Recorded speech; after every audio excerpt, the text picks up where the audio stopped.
जिथु बाथौ फोरबो बेखौ दिनै नङा, दिनै जागायजेननाय नङा। 12 बोसोर सिगाङावनो बे ओनसोलनि जाखांफुनाय गोख्रों दैदेनगिरि, उन्दै सेंग्रा, आं बिथांमोनखौ फार्स्ट गिबिनिफ्रायनो मोनबोदों। बिथांमोना उद्धम गोसो गुदुं जानानै बे ओनसोलाव प्रथम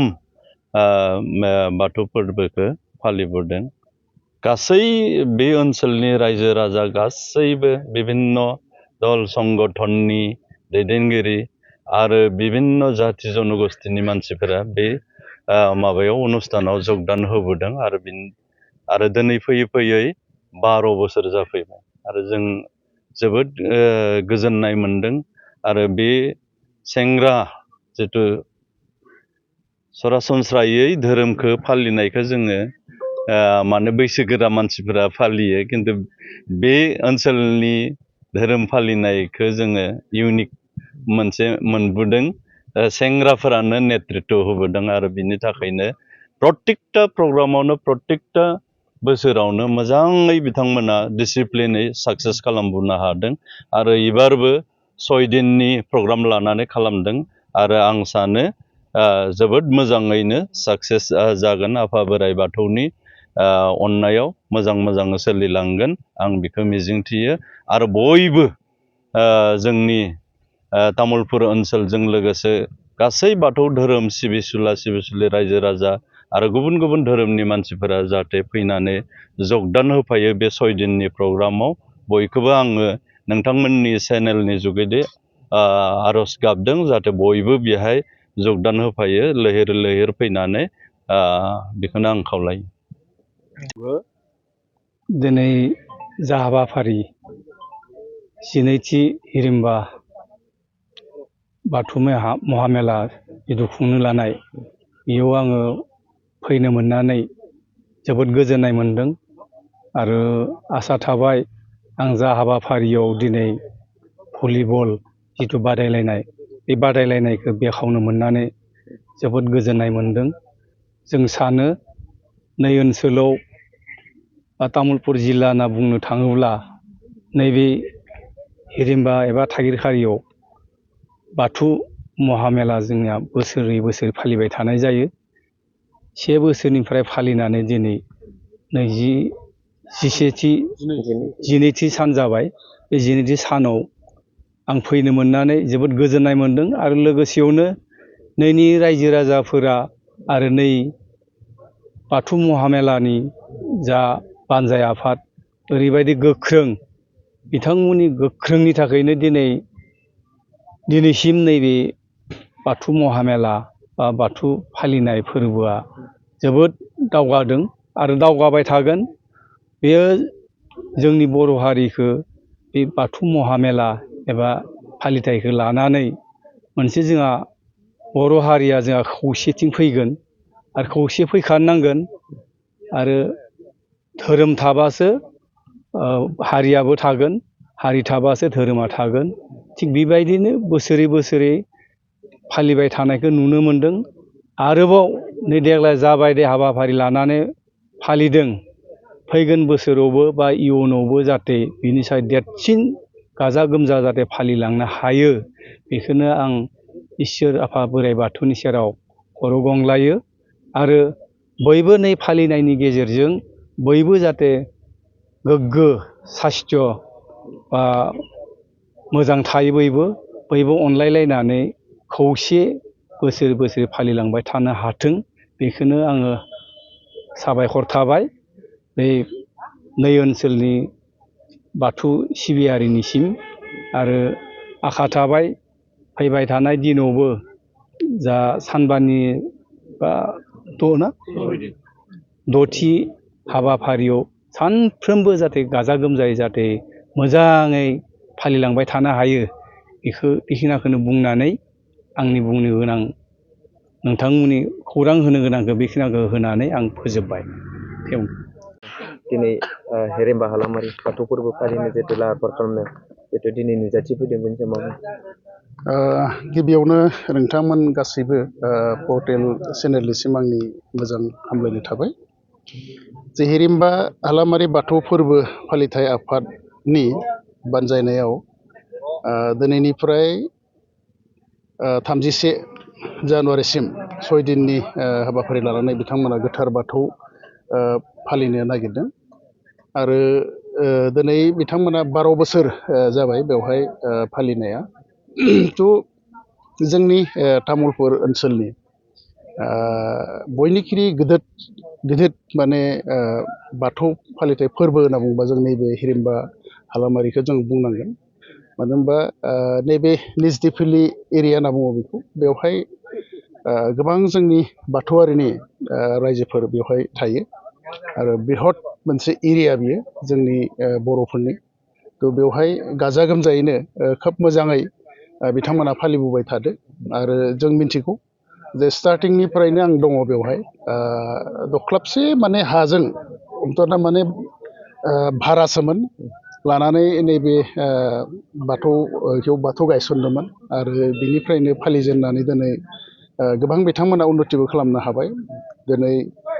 बेवहाय बिथांमोना हाबो लानो हाबाय 4-5 बिगासो आरो बिदिनो जोंनि बाथौआरिनि बाथौ सिबिग्रा रायजो राजाफोरखौ बिथांमोना खाबु होबोदों बेवहाय बाथौ सिबिनो थाखाय आरो बे ओनसोलनि जोंनि सेंग्राफोरा माने बिराद गोसो गुदुङै बयबो माने गोरोबलायनानै माने बयबो गोसो होथाबनानै नैबे बाथौ फोरबोखौ बिथांमोना फालिबोबाय थादों आरो आं सानो इयुनावबो बेनिफ्राय गिदिरसिननिफ्राय गिदिर नैबे बाथौ सिबिनाया बेवहाय जागोन आरो बाथौआ जिहेथु जोंनि बर'नि गुबै धोरोम जों गारनो हाया गोदो गोदायनिफ्रायनो जिहेथु जों फालिबोबाय थादों आरो जों हदाय नाजागोन जे जोंनि बाथौ धोरोमखौ जों गुवारै लांनो फेदेरनो आरो बुहुमाव जाहाथे जोंनि धोरोमा सिनायथि जायो बिनि थाखाय जोङो बयबो खामानि मावनांगोन थ' आङो बयनिसिमबो दिनैनि फ्राय जानो गोनां नैबे 31 थारिखआव लागै जानो गोनां जिथु हाबाफारि बेवहाय मोजाङै मोजां थांथों होननानै आङो आसा खालामबाय आरो बोराइ बाथौनिसिम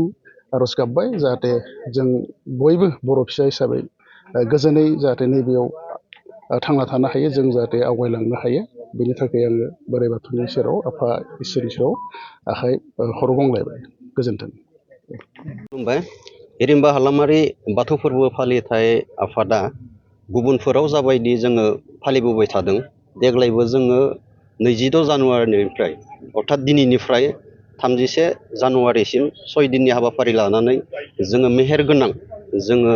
सानफ्रोमबो जोङो प्रग्राम लानानै जोङो खुंफुंनो लागासिनो दङ। दिनैहाय जोङो हिरिम्बा हालामारि बाथौ फोरबो फालिथाय आफादनिफ्राय गासै रायजो राजा एबा नैबे ओनसोलनि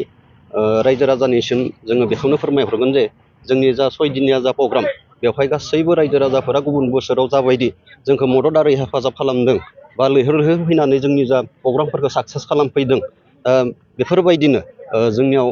दिनैनिफ्राय जानो गोनां जे प्रग्राम मोनफ्रोमबो प्रग्रामाव रायजो राजा बिथांमोना बाहागो लाफैगोनखौ जोङो मिजिंथिबाय।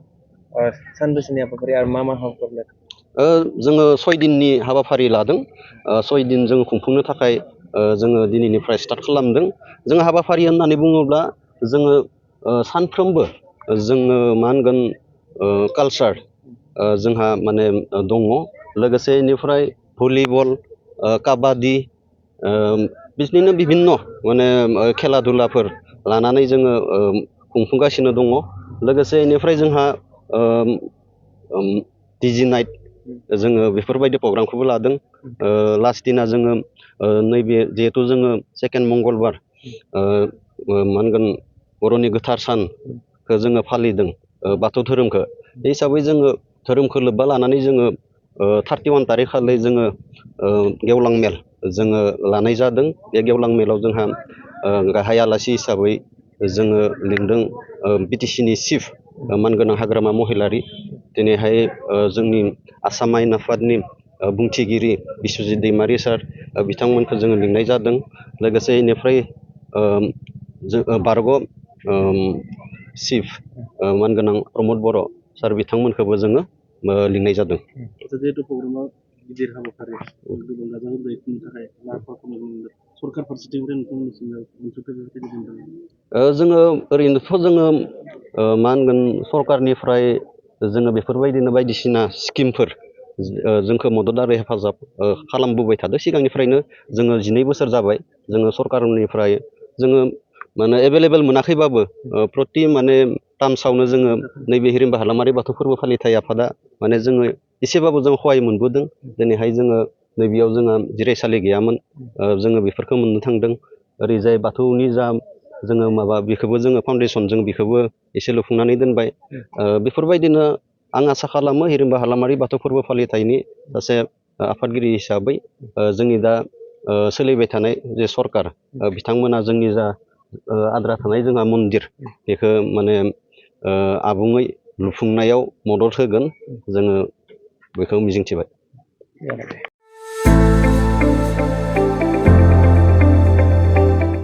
गोजोनथाव खौरां क'क्राझार सहरनि साखाथियाव थानाय तितागुरि मानास पाब्लिक स्कुला लानानै फैदों गोजोनथाव खौरां